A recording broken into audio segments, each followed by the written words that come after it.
Assalamualaikum warahmatullahi wabarakatuh.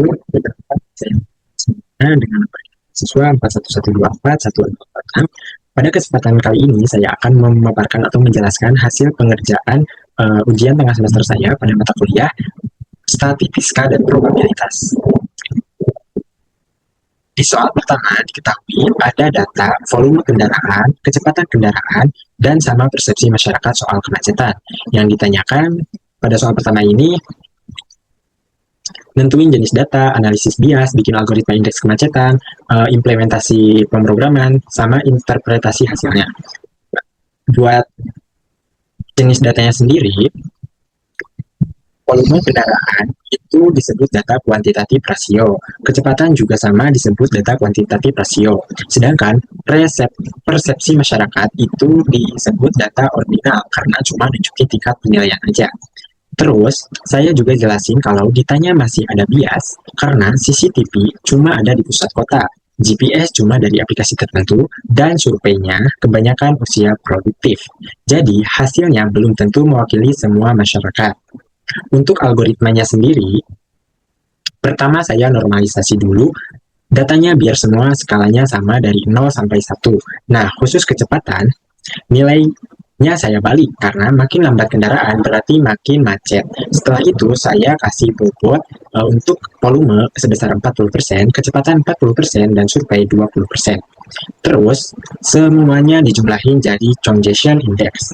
Nah, untuk pengimplementasiannya saya sudah bikin pemrograman yang menggunakan program Python. Di sini saya akan coba run. Di coding ini pertama saya masukin dulu datanya. Nah ini ada volume, ada speed, ada perception. Terus saya hitung rata-ratanya pakai sum dan len. Setelah itu saya normalisasi datanya supaya nilainya setara. Nah, buat speed saya pakai 1 dikurangi normalisasi karena kalau kendaraan makin lambat berarti tingkat macetnya makin tinggi. Terus saya bikin bobot W1 0.4, W2 0.4, dan W3 0.2. Nah, setelah itu semua nilai dijumlahin ke variabel CI atau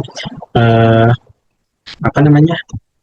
Congestion index. Nah, di akhir pemrograman ini saya pakai print buat nampilin hasil akhirnya. Nah, di sebelah ini saya hasil run pemrogramannya congestion index itu di 0.56 dan persentase kemacetannya di angka 56%. Nah, yang artinya tingkat kemacetannya udah lumayan tinggi karena nilainya udah lewat setengah. Jadi kondisi lalu lintasnya bisa dibilang cukup padat.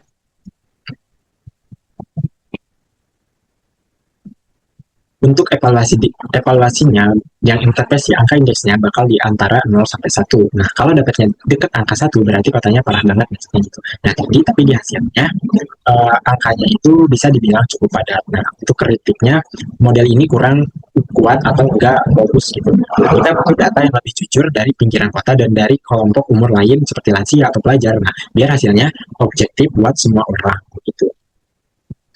Untuk soal nomor 2 sendiri, di, di soal kedua ada data waktu pengiriman yaitu 1, 2, 2, 3, 3, 4, 5, 6, 15, dan 20 hari. Nah, di sini pada soal diminta untuk mencari mean, median, kuartil, distribusi data outlier, sama KPI terbaik. Hasilnya yang sudah saya menghitungnya dengan rumus sesuai dengan apa yang sudah saya pelajari sebelumnya, yaitu untuk menghitung dataset yang ada pada soal, yang pertama, yang min itu hasil akhirnya di 6.1 hari, kemudian mediannya di 3,5 hari, dan untuk kuartil atau Q1-nya di 2,75. Nilainya yang kuartil itu di 2, kemudian kuartil 3 itu atau Q3 di 8.25. Nah, karena minnya itu lebih lebih besar atau lebih gede dari mediannya, berarti datanya menceng ke kanan atau bisa disebut fairness positif. Nah, yang artinya ada beberapa data ekstrim yang bikin rata-ratanya naik gitu. Terus saya pakai metode EQR buat nyari outliernya dan hasilnya angkanya 20 termasuk outlier gitu. Nah, buat KPI-nya sendiri, buat KPI perusahaan saya pilih median karena lebih stabil dan gak gampang kegeser gara-gara datanya yang ekstrim gitu. Jadi, walaupun ada beberapa pelanggan yang telat, parah sampai viral, seberapa mayoritas pengiriman masih lumayan cepat.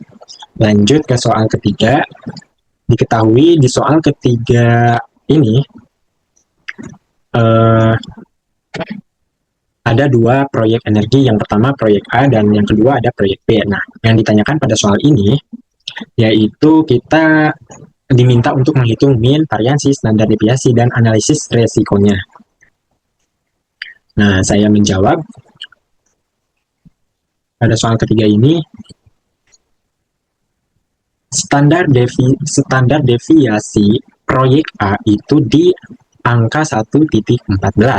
Nah, sedangkan untuk standar deviasi proyek B di angka 27,84. Karena standar deviasi proyek B gede banget, berarti resikonya juga lebih tinggi karena datanya naik turun parah.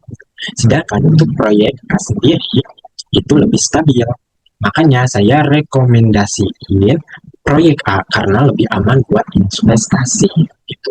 Lanjut untuk soal nomor keempat. Diketahui di soal nomor 4 ini ada 6 ahli geospasial dan 4 ahli statistik. Dan dan 4 ahli statistik. Nah, terus dipilih tim berjumlah 5 orang. Nah, yang ditanyakan pada soal ini, yaitu kita diminta untuk menghitung total kombinasi, probabilitas minimal 3 ahli geospasial, dan strategi timnya. Nah, saya pakai rumus kombinasi, yang hasilnya total kombinasi tim ada 252 cara. Terus saya hitung peluang minimal 3 ahli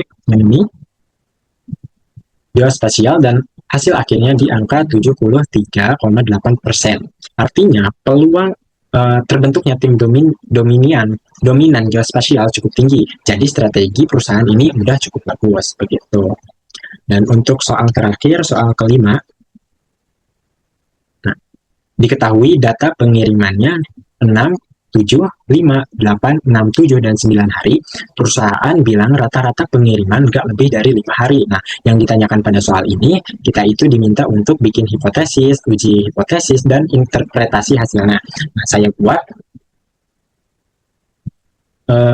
buat di sini saya jawab H0-nya rata-rata pengiriman kurang sama dengan 5 hari. Untuk HA-nya yaitu rata-rata pengirimannya lebih dari 5 hari. Setelah saya hitung, rata-rata sampelnya di 6,86 hari. Karena lebih besar dari 5 hari, berarti HO ditolak. Artinya, klaim perusahaan enggak sesuai sama data yang ada. Jadi perusahaan harus evaluasi sistem pengirimannya.